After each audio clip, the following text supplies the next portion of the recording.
வணக்கம். நான் உங்கள் ஜெயா. இன்றைக்கி நம்ம இந்த வீடியோவில் ஹிஸ்டாரிக்கல் நாவலை பற்றி பார்க்கலாம் வாங்க. வரலாற்று நாவல்கள்னால் ஒரு காலகட்டத்தில் கடந்த காலத்தில் நடந்த ஏதோ ஒரு விஷயத்தை அப்போ இருந்த அந்த சூழலில் அப்படியே உள்வாங்கி வெளிப்படுத்துகிறது தான் ஹிஸ்டாரிக்கல் நாவல்.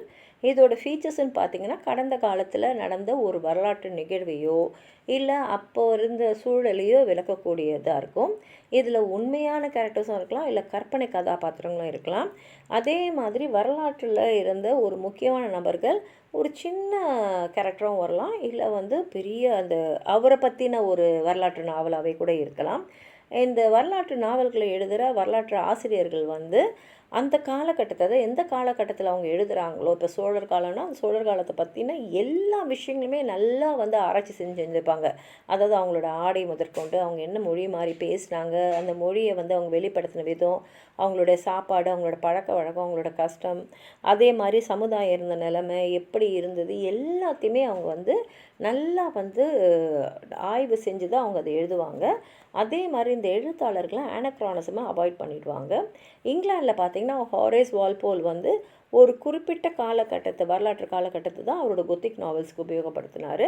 அதே மாதிரி ஸ்காட்டிஷ் வரலாறை வெளிப்படுத்தக்கூடிய நாவல்ஸ்ன்னு பார்த்திங்கன்னா Guy Mannering, Kenilworth, Old Mortality, the Heart of Middleton.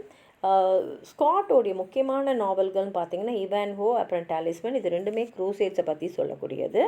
அதே மாதிரி அவருடைய தீம் என்னவாக இருக்குன்னா இந்த ஸ்காட்டிஷ் கிளான்ஸோடைய அழிவு, அதை பற்றி தான். இன்னொரு முக்கியமான ஹிஸ்டாரிக்கல் நாவல் இந்த காலகட்டத்தில் வந்தது ஜேன் பாட்டரோடைய த ஸ்காட்டிஷ் சீஃப்ஸு.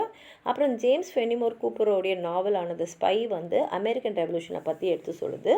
கூப்பரோட 4 நாவல்கள் சீரீஸாக 4 நாவல்களை த லெதர் ஸ்டாக்கிங் டேல்ஸ்ன்னு சொல்லுவாங்க.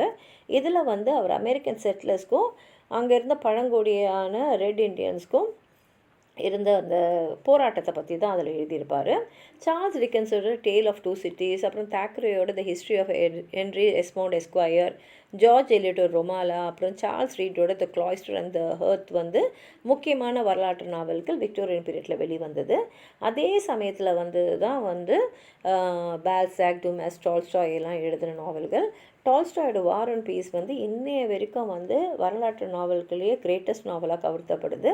ராபர்ட் கிரேவோட ஐ கிளாடஸ் இன்னொரு முக்கியமான வரலாற்று நாவல்.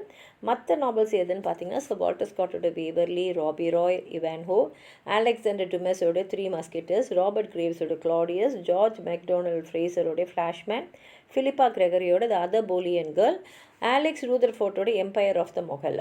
இந்த வரலாற்று நாவல்களை எழுதுறதுல சில பின்தங்களும் இருக்குது.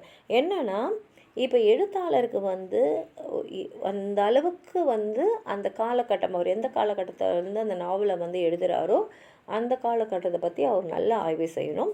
2வது, அவர் மனசுக்குள்ளே பாதக சாதகம் இல்லாமல் அவர் எழுதணும். ஏன்னா அப்படி எதாவது செஞ்சாங்கன்னா உண்மையான வரலாற்று நிகழ்வை வெளிப்படுத்த முடியாது. அவரோட உள்ளுணர்வு அவருக்கு வேண்டியதான் அவர் வெளிப்படுத்துவார். இதுதான் இதில் இருக்கக்கூடிய ஒரு பின்னடைவு அப்படின்னு சொல்லலாம்.